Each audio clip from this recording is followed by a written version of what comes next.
ایک دن رسول گرامی وقار صلی اللہ علیہ وسلم صحابہ کرام کی جھرمٹ میں تشریف فرما تھے کہ ایک اعرابی نوجوان روتا ہوا مسجد کے سامنے آیا۔ حضور سرور کونین صلی اللہ علیہ وسلم نے اس نوجوان سے رونے کا سبب دریافت کیا۔ نوجوان نے عرض کیا، یا رسول اللہ، میرے باپ کا انتقال ہو گیا ہے، اور حال یہ ہے کہ میرے پاس نہ تو اس کے کفن کا انتظام ہے، نہ ہی کوئی اسے نہلانے والا ہے۔ یا رسول اللہ، میں اپنی اسی بے کسی و بے بسی پر آنسو بہا رہا ہوں۔ یہ درد بھرا واقعہ سن کر حضور سرور دو عالم صلی اللہ علیہ وسلم نے حضرت ابو بکر اور حضرت عمر رضی اللہ عنہما کو اس کام کی انجام دہی کا حکم فرمایا۔ یہ دونوں حضرات میت کے پاس گئے تو دیکھا کہ وہ مرنے والا سیاہ خنزیر کی طرح ہو گیا ہے۔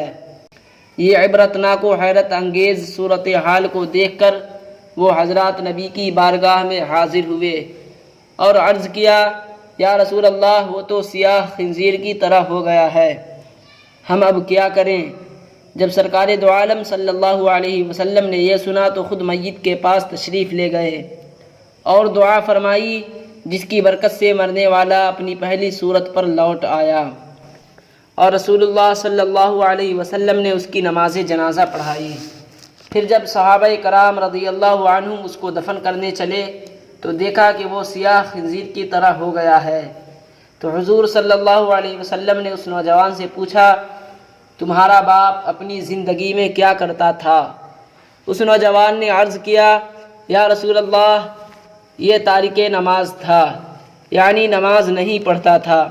حضور صلی اللہ علیہ وسلم نے فرمایا، اے میرے صحابہ، بے نمازیوں کا انجام دیکھ لو، اللہ تعالیٰ قیامت کے دن بے نمازیوں کو سیاہ خنزیر کی شکل میں اٹھائے گا۔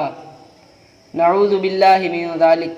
اللہ تعالیٰ ہم سب کو نماز پڑھنے کی توفیق عطا فرمائے، آمین۔